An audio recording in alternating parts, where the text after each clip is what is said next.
Innovation is the mark of pioneers. Towards the end of the 19th century, the name of one man was to make its mark on the history of the automobile, becoming synonymous with trucks. Berliet applied for his first patent.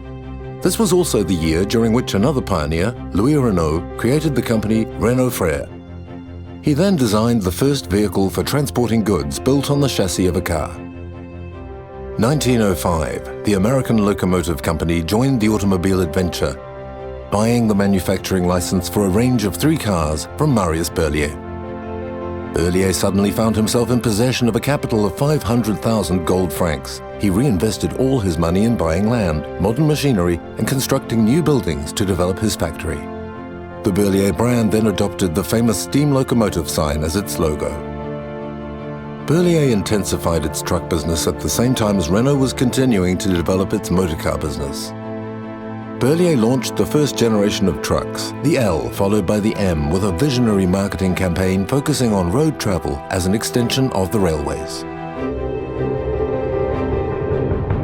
Despite the outbreak of World War I, Marius Berliet was already planning ahead for the next 20 years. At his 400-hectare site, he installed the first transformation machining and assembly line workshops. Like Renault, Berliet was actively involved in the war effort, manufacturing the weapon which led to the final victory. In 1916, Berliet factories were producing 40 CBA trucks a day, 2,500 of which were used at the front. Transporting troops and equipment, medical units and supplies on the roads of Verdun, they soon became known as indestructible. After the war, the expansion of trucks as a method of transport came up against the wishes of one man. Raoul Dautry, director of the French State Railways, had plans to construct a trans-Saharan railway line in order to establish the superiority of rail. Berliet and Renault both took up the challenge. In 1926, they crossed the Sahara in 6-wheeled vehicles.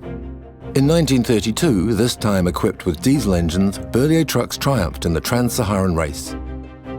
Trucks won the fight against the railways. Nous pouvions transporter 3 à 4 fois plus vite et à moitié prix et en porte-à-porte. World War II slowed down the growth of Berliet amidst the turmoil of the post-war period when the company was sequestered. Marius Berliet died on the 17th of May 1949, aged 83. 2 months later, the factories were returned to the family. According to the wishes of his father, Paul Berliet took over the management of the company.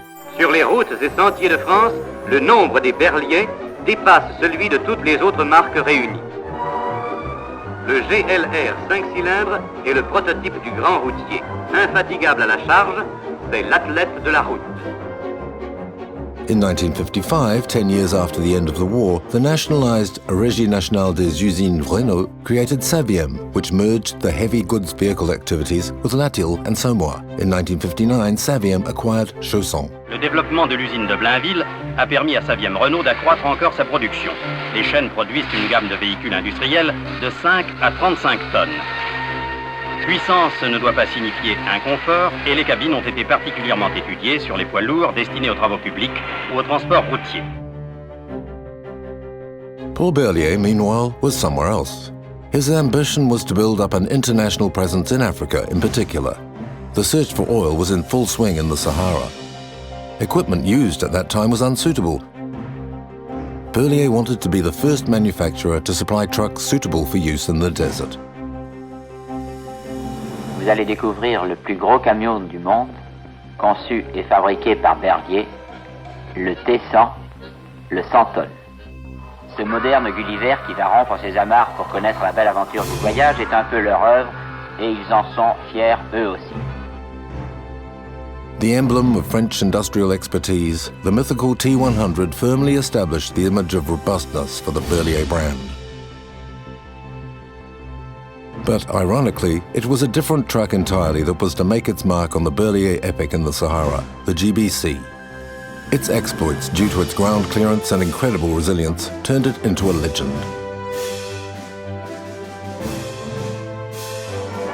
Aujourd'hui, à 80 km d'Ouargla, capitale du Sahara, flambent les torchères d'Assim et Saoud, la cité du pétrole. Berliet s'est fixé un but. Tracer un itinéraire terrestre qui, en 12 jours, relie Alger à Fort-Lamy sans rupture de charge.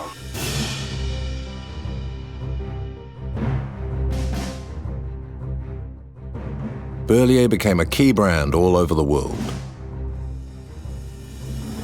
Ce qui a fait ma force, c'est cette formule permanente de mon père que j'ai appliquée. Je vous crois, mais j'irai voir. Et quand vous allez voir, ça n'est jamais ce qu'on vous a dit.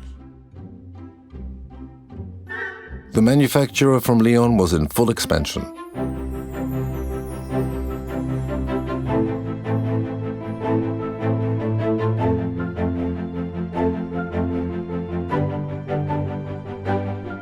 Soon, the demand for small vehicles for urban deliveries took hold. Début 1965, un robuste nouveau-né, le Stradale. This 5-ton vehicle was the first truck in the world to feature air suspension, combining leaf springs and air cushions. Then came the TR300, the first large transporter to feature a tilted cab. A true symbol of comfort and safety, 8 years later, its 350 Centaur version became the last truck to bear the locomotive. L'État a donc fait connaître ce matin le prix qu'il attache à la réorganisation de l'industrie automobile française. Quant à la régie Renault, elle reçoit 450 millions de francs de façon que Saviem puisse prendre le contrôle de Berliet. In 1978, Berliet and Saviem became Renault Industrial Vehicles, one brand, one logo. In 1990, Renault Industrial Vehicles came up with a major new innovation which was recognized by the press as revolutionary. The Renault AE Magnum was successfully launched on a heavy goods vehicle market and became the benchmark for European transport. The brand then had a succession of innovations and successes.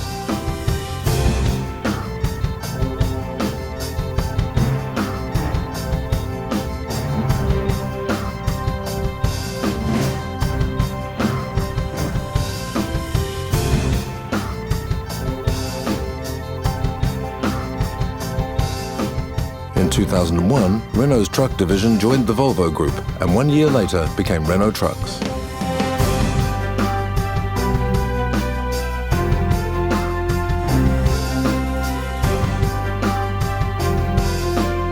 Renault Trucks made the decision to re-engage with the Great Berliet expeditions and started competing again to demonstrate the robustness and efficiency of its trucks.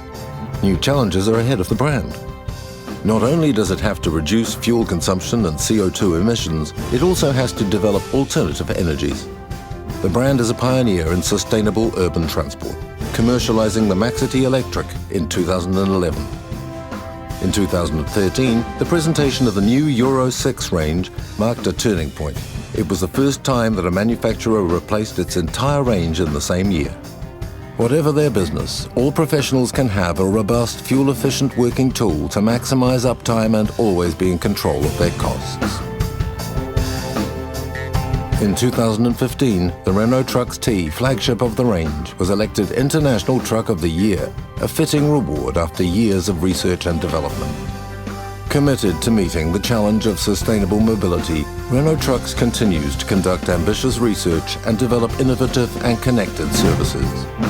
The launch in 2018 of the second generation of 100% electric zero-emission trucks in use, using the official designation ZE, was a practical response, supporting the way cities are shifting to electric mobility. Every day, the women and men at Renault Trucks look into the future to come up with simple, efficient transport solutions, and to provide professionals with the assurance that they have made the right choice, thus pursuing the strategy of their founders.